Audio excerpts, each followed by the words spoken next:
বাবা যেভাবে দিন দিন অসুস্থ হয়ে পড়ছেন, এটা তো ভালো লক্ষণ না। তুমি ঠিকই বলেছ ভাই।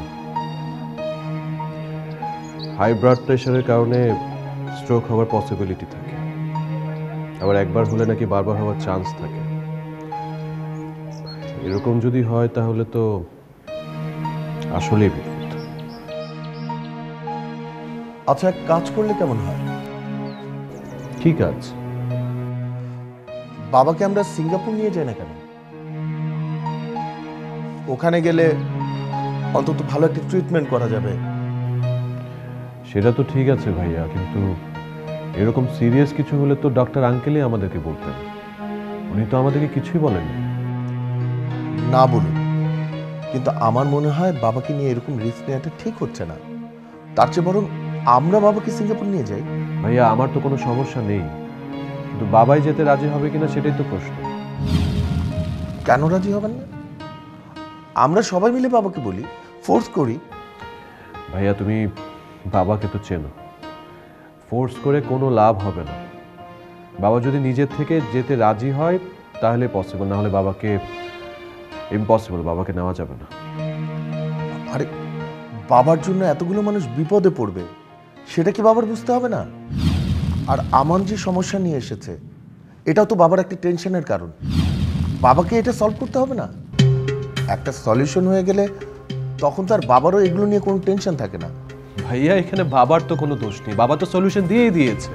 আমান ভাই সেটা মানছে না, উনি তো গো ধরে বসে আছে যে উনি শেয়ার বিক্রি করে টাকা নেবেন। আচ্ছা, এটা কোনো মানি হয়? যাই হোক, আমি এর একটা দ্রুত নিষ্পত্তি চাই। আমিও সেটা চাই ভাইয়া, অ্যাটলিস্ট বাবা তো একটু শান্তি পাবে না? আমাদের এখন ভাবতে হবে সেটা কি করে সম্ভব। ওয়েল, এখন একটাই উপায় আছে, আমরা চুপচাপ ভাইয়ার শেয়ারগুলো কিনে ফেলব।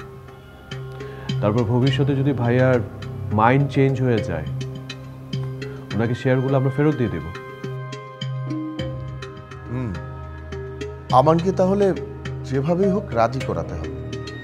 ভাইয়া, আমি চাই বাবা যে আদর্শের স্বপ্ন দেখে সেটা বাস্তবায়ন হোক।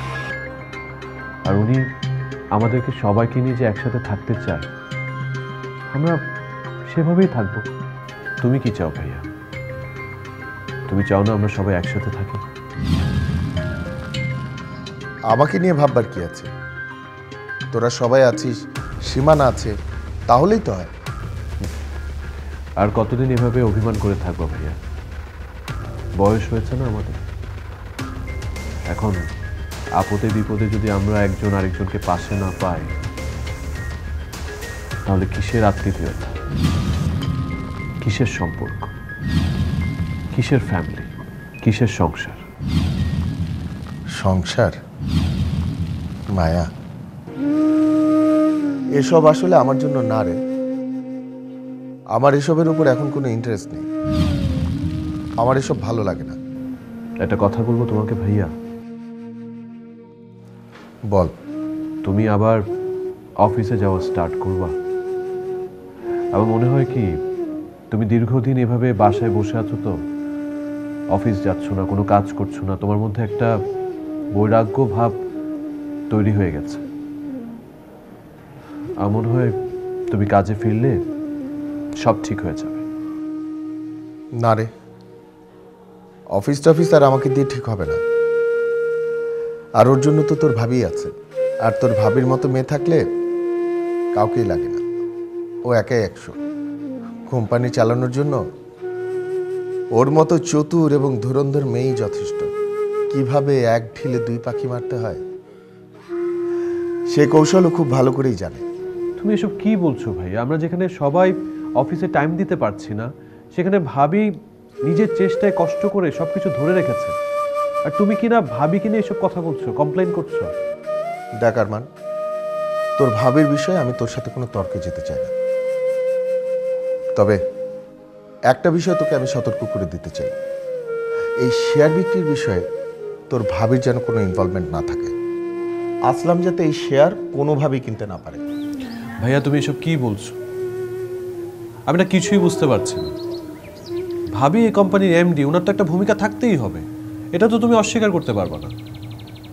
তার ভূমিকা সে পালন করুক, এতে তো আমার কোনো আপত্তি নেই, কিন্তু আমার কথা হচ্ছে কোনো ফিনান্সিয়াল ট্রানজ্যাকশন যাতে সে করতে না পারে। পরে যদি কোনো কিছু হয় এর জন্য কিন্তু আমাকে দায়ী করতে পারবে না, আমি এটা বলে গেলাম, ব্যাস।